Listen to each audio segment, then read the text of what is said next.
Welcome back. Man, are you into science fiction? Well, I hope so, because today's show is going to be amazing. We are actually going to be talking about a sub-genre of science fiction. It's called steampunk. And we have the Queen of Steam with us. My name is Vin Dacquino. Her name, Renee Fleury. Renee, you and I have been friends for a long time. Yes, we have. You've been into all kinds of things.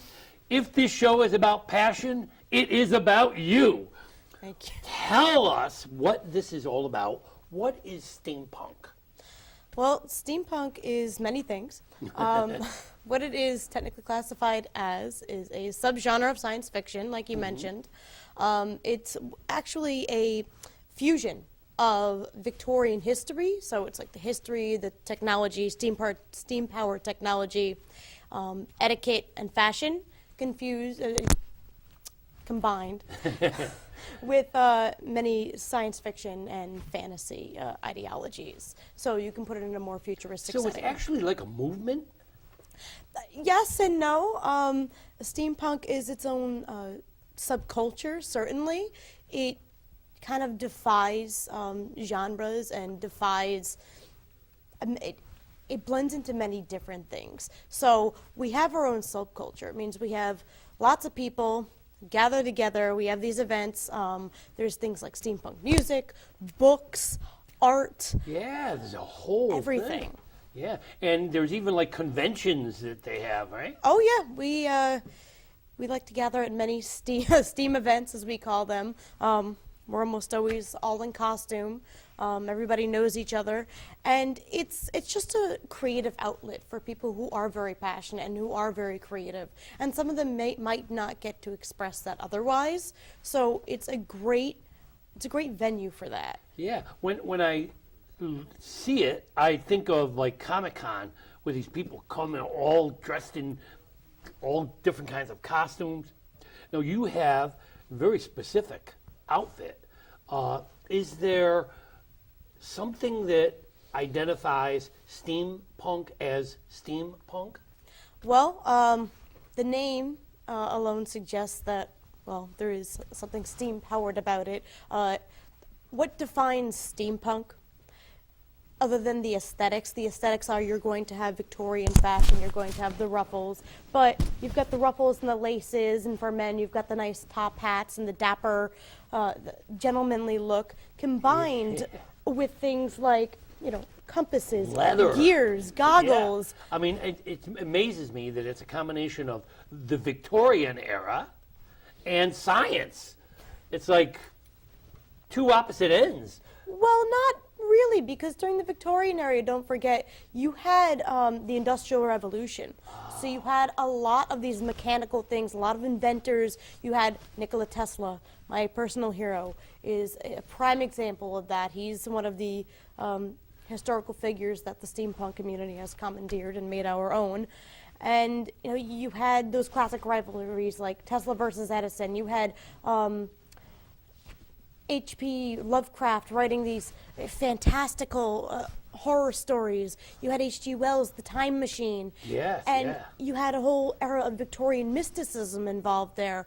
So you do have that beautifully blended era where you have the mechanical versus the soft and the posh. It's revisiting both the Victorian era and this whole Industrial Revolution. Yes, and it combined both sides of the spectrum. You had the elitist class who would have had these beautiful costumes, the beautiful Victorian-style ball gowns, the men with their top hats and their tuxedos. But then you also had the mechanics, the inventors, the scientists, the bad medical practices, the dirty, grimy side of the Victorian era. And we didn't want to just go for one part of it. I think we wanted to show it both. So what steampunk does is it blends that beautifully together in a really creative and unique aesthetic. Wow. So it's, man, I look at some of these things, it's like a science fair. You brought some things with you. Yes. What are these things and why are they important? Well, I love your top hat. Thank you. what I have over here is I've got my top hat. I've got my little Nerf gun. You know, weaponry is an important part of steampunk. It's not a real weapon, please. That's good. It was yellow and black, but I painted it to fit the aesthetic. You know, I've got my, being the Sky Captain, that is the character that I play. I've got my little not compass Now, that, thing here. tell me a little bit about that. You are known as Sky Captain? Yes, Sky Captain Hawk, or just Sky Captain. Okay, so Sky Captain Hawk is sort of your title. It is. It's my alias. It's my character that I play. More often than not, I will go to events dressed like this. I do, of course, have other outfits because just one gets boring after a while. So when you go in character, you go as Captain Skyhawk. Sky Captain Kira Hawk. She is the main character from my novel, which is called Building Steam, and it's the first in what's going to be a series. So tell us a little bit. I've had the wonderful opportunity to hear a lot of that novel. You are a member of our Mayapack Writers Group. Yes. And each week you give us a little bit more, tease us to death, about this wonderful novel. Tell me about the novel. First of all, the title of the novel is? Building Steam. Building Steam. And what is the novel about? The novel is, of course, as the title suggests, a very steampunk-oriented book. Okay. The character, Sky Captain Kira Hawk, she's captain of this airship. It's a big vessel, it's a dirigible, it's got some wings on it. She loves her life as a merchant. She's a weaponsmith, hence the weapons. And her mad doctor gets her into a lot of trouble when he accidentally blasts them into what's actually our world, but you know, our Victorian era. So this steamship is actually a dirigible, which is a blimp. Kind of, yes, except a dirigible, it does have the large gas bag, but they're typically displayed as having the the So tethers. it's a version of what we know as the blimp. There are but many it's not different really. classifications of airships, and Okay. dirigibles and blimps, you can kind of go into that and do a whole other show on that, but dirigibles typically have that, that undercarriage, whereas a blimp, it's more fused to the top of the top of the gas So bag. this is actually a ship, but it's an airship, not to be Yes. confused with a water ship or a sea vessel. No, but in an air steampunk, vessel. your vessel can do both. And your air vessel comes into our time. Yes. It goes through a time warp. It goes through a rift, and they're not supposed to be in our world, so this malevolent entity called the Federal Fleet finds them, sees that they've gone through the rift on their radar, and comes after them. And so, to get out of that, they've got to blow their ship up, and which of course now makes them America's Most Wanted, and they're not supposed to be in our time period. She enlists the help of a young Nikola Tesla, who she meets at Manhattan, and Tesla's story fuses together with hers, and their timelines run parallel. So the And era, the rest the, of it. the year that it takes place, It's 1884. 1884. So there's some familiar names in your book. Yes, so you are going to have the two major historical figures are Tesla and Edison, and their rivalry does come into play in this story, and it helps tell Kira's story, helps get her to where she needs to be. And then you have a character, Daniel Nimham, which is a local hero from the 1700s, but Yeah, Native American. he comes Wow. into play, and there's a few other people who appear here and there. I don't want to ruin it for anybody. Yeah, right. But it's a fun book. It is a very And it's very much an adventure story. absolutely. I would call it action adventure and some historical fiction. Yeah. Took liberties, many Yeah. liberties, but I think it's gonna do well. I hope, and it's just fun. And you're having a lot of fun writing it. And that's the whole point of things like cosplay and steampunk, is to have fun with it. So, it is silly. We don't ever take ourselves seriously. We dress in the most ludicrous outfits, but it's fun. We It look is fun, good, yeah. and we enjoy it. Now, where are these conventions held? All over the place. Wow. I have a couple of friends named Dolly and Birdie. They run the Hudson Valley Steampunks. It's a community for people like me. There's a lot of people involved in it. There's some of the people that actually organize these events. One just took place in March at the Hudson River Museum in Yonkers. They had a Neo-Victorian exhibit, so they went and did a Steampunk Sunday there. There's another one coming up. Actually, the next one is Steamposium up in Glens Falls. So that's in April. I'll be going to that. Wow. There's a ball there. There's a 2-day event. That, and right on the screen look, actually there you is Deli and Birdie, the tea dueling mistresses. And tea dueling is a noble steampunk sport. They will be there at Steamposium doing their tea dueling and enjoying themselves. So if you have the time, April 21st, Now, 22nd. are there actual demonstrations and things at these things? There are. Like this is wild. That's Captain Mickey Flint. Mickey is one of the celebrity cosplayers in our community. He goes above and beyond and over the top, and his costuming, it's absolutely beautiful. So he actually gives panels on stuff like that. He'll just stand there, just to stand there and exhibit himself and his own creativity. That was at Flights of Fancy, which is coming up at the Rhinebeck Aerodome. It's an aviation day fused with steampunk. That was last year's. No, there he is again. That's Mickey. There he is. Another costume of You can his. see him a little bit more now. That's Yeah. amazing. Do the characters come up with their own identities and their own costumes? They do, absolutely. The important thing to remember with any sort of cosplay, if you're not doing, maybe like a Marvel character or something, is you come up with your own identity. If it's an original character, you make sure it's an original character. Like these two, Wow. they're a couple of time travelers. I don't know their characters' names. I don't know them well at all. But they came up with that, and that's the beauty in it, is there's so much infinite creativity. Now, the idea of the goggles, that's the whole idea. That's what they used to wear, right? Well, yeah, the goggles goes into the whole inventor thing. Yeah. So, we're kind of trademarked by Gears goggles and top hats, and Steampunk's a lot more than that, but Whoa, wow. That's Wendell. He's another one of our fellow. Now, you call them community members. So it's almost like a community of characters? Yeah, it's a community of just like-minded folk, of entertainers, I like to call us, because we're artists and entertainers. That's what it comes down to.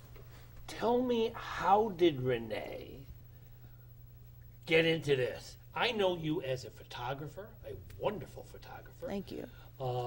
I know you from some of your other novels.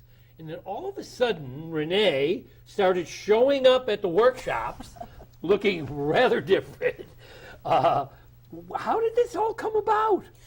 Well, the whole reason why I went to the writers group like that was I was honestly bored and decided to do a couple of social experiments and say, hey, wonder what kind of weird looks I can get today. So Yeah. I'd always been a closeted steampunk, and I always thought it was the coolest thing on the planet, and I finally got into it last year and boarded the airship, as I like to call it. Wow. And that's what helped me come up with my character, Sky Captain Kira Hawk. It's the Yeah. main character for this book. And so, She is actually a female captain, right? yes, she is. In their world, female captains aren't necessarily common, but they're not as uncommon as you would think.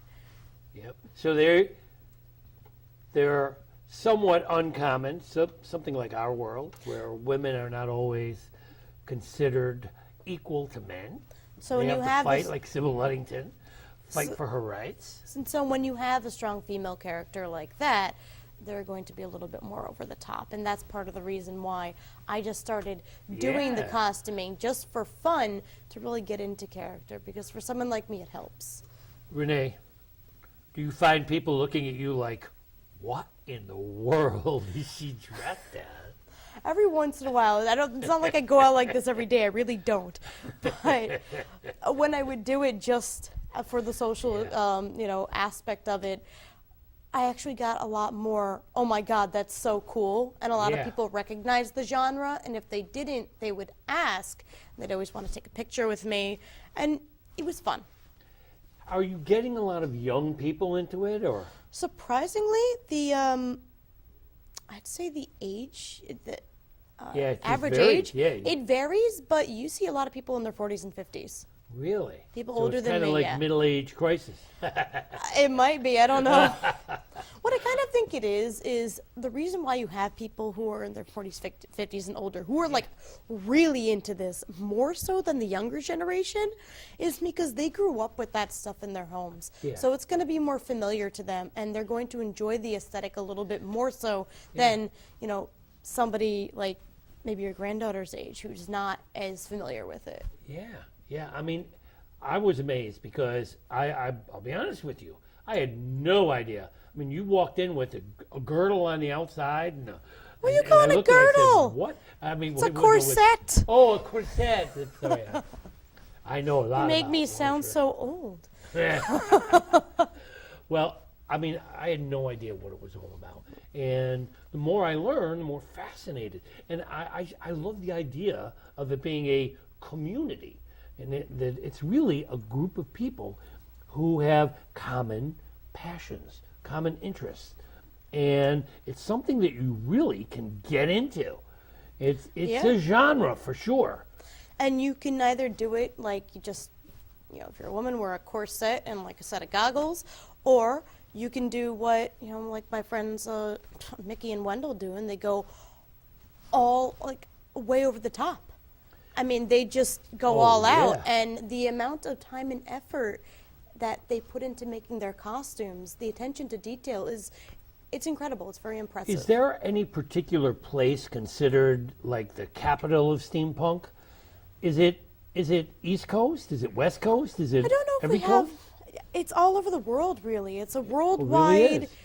It's subculture. It's a worldwide phenomenon, I guess you could call it. It did begin in the Victorian age with authors like H.G. Wells and Jules Verne, but then the term steampunk came about in 1987, and now you have here 2018. Everybody seems to be getting into it, and it's actually really cool the way it's grown. Excuse the pun, but is it gaining steam? It is building steam, absolutely. Yeah, and it's getting bigger. How many people, would you say there's a lot of people involved in this thing? There are a lot of people. In our community alone, our localized community, there's several hundred people that I've met. Maybe And these are New Yorkers? just the New Yorkers alone, there's a lot of them. Wow. The East Coast, the Steampunk World's Fair, it's an event that actually just got, unfortunately, defunct. For about 7-8 years, it held the lead as being the largest steampunk event. It was in Piscataway, New Jersey. There's actually one that's being put back together by our little group. That's May 4th to 6th this year. Wow. And that would attract several thousand people. Really? Yeah. And these people are all coming in outfits? They are all coming in costume. It was 2 hotels that commandeered. This year it's just down to 1. And it's incredible. You would have people exhibiting like these little robotic, like little miniature cars. They were like go-karts that they put steampunked facades on. Dave Lee is one of the master makers. Wow. He'll be there actually this year. And he's got the creativity involved is amazing. It's astounding. And it's really cool to see all these people coming out just for the sheer sake of enjoying themselves and doing what they love to do. Now, is there also an online presence for this? Absolutely. I mentioned Hudson Valley Steampunk before. They run a meetup group. They have a Facebook page. Hudson Valley Steampunk.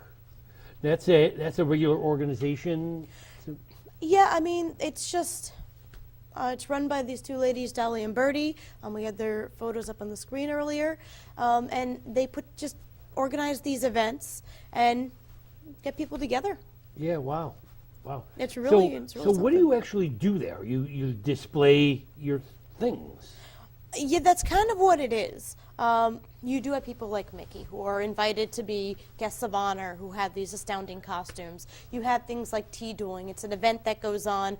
They call it a noble steampunk sport. And then you have things like you might have an art exhibit, or you might have a panel where somebody will give a talk on how to make So steampunk it's like a costuming. giant science fair? It's like Yeah. Comic-Con a lot, yeah. Wow. It's very similar, Wow. but with a specific genre. Let's see what you look like with your top hat. Right. Oh, man. I love it. I love it. You gotta get the gun in there.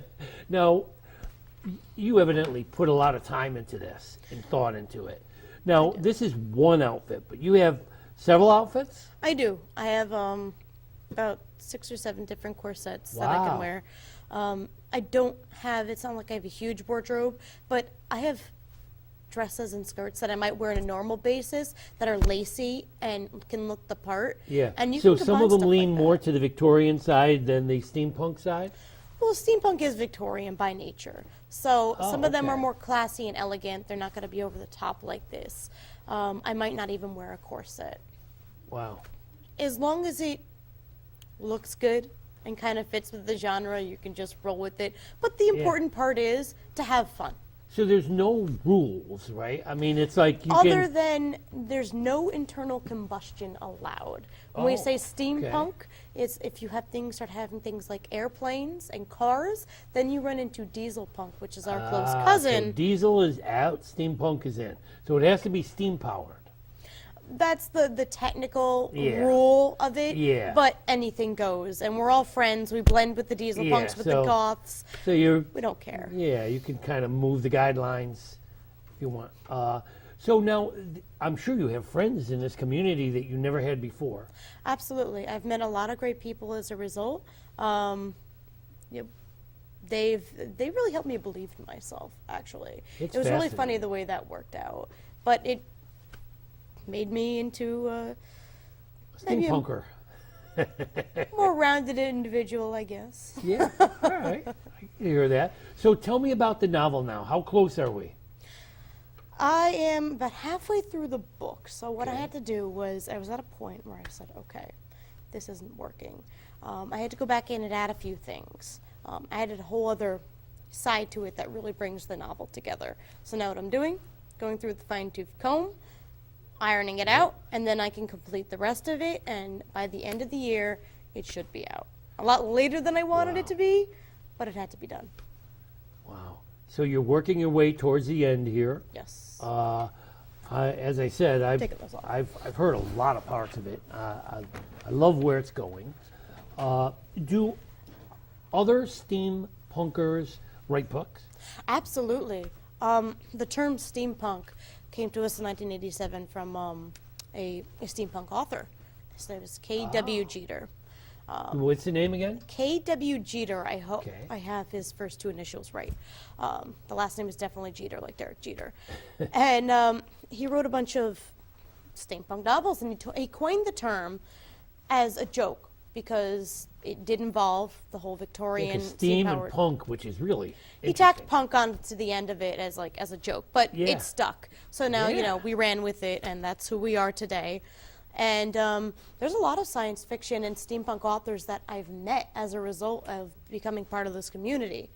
There's always at least one literary guest of honor at one of these events. Somebody's Sort of selling like their the novels. keynote speaker. No, sometimes they get a place to speak, and I wish they would more often than not. If they asked, they certainly would. They always have a table set up where they're trying to sell their book or books, Yep. and several of them have a series lined up. Wow. So steampunk authors are So- actually pretty common. Yeah, so a lot of these people are authors. Are they inventors as well? Yes, there are a lot of inventors. I mean, the costuming is all invention. It's Yeah, all that's imagination. You have Tesla is our And who god. is Nikola Tesla? Nikola Tesla, he was a Serbian-American inventor. He invented wireless power in the 1890s. He gave us our alternating current. He gave us things like X-ray, radar, and so Wow. forth, fluorescent bulbs. So he was quite the man. And we commandeered him because of his alleged dealings in time travel and the fact that he was kind of a technological superhero. And he did the impossible, and everybody said that it couldn't be Yeah. done. So I'm amazed that this is like science-based. It's about inventors. It's about creative people, very creative people, who have really created a genre of their own, which is really amazing to me. Now I see you have a camera here, so even cameras are part of all that? Well, we do favor our tintype and daguerreotype photography. You can actually get your photo taken at some of these and get like a nice tin plate type at some of these events. That's really cool. That's not what I do. I am a professional photographer, so at many of these events you might see me running around. I am actually working. I know, and I've seen your documenting it. photography. I love your photography. And as a matter of fact, this book, Return of the Cicada, is Renee created the cover of this book. If you look very closely, oh my goodness, it is Renee. She built herself right into the cover. That was an accident. Well, it's a wonderful accident because I love the cover. Thank you. You are an amazingly creative person, and I love this whole idea of steampunk. And what I hate is, we have about 1 minute left, Renee. Of course. Talk to us. What can we do? How do we get to know more about steampunk? Well, come to one of our events. That's my best suggestion. Okay, when's the next event? The next event is Glens Falls Steamposium. Glens Falls, right up by Lake George. Yeah, so it's April 21st to 22nd. So a lady named Tina DeMarsh runs that. She's awesome. And where will it be held? Is there a... The Queensbury Hotel. Oh, wow, that's great. Yeah. You know, I have a daughter who lives up there. I've stayed at the Queensbury Hotel. Beautiful place. Beautiful place. Well, I cannot thank you enough for joining us today. It has been a wonderful show. Renee, you are always a fascinating guest. You've been on the show before with some of your other books. Keep doing what you're doing. Keep that passion going. I don't know anybody who has more passion than you do. Any other final words? Full steam ahead. Thank you for joining us. Thank you for being part of the show. Thank you for being part of the wonderful Renee Fleury.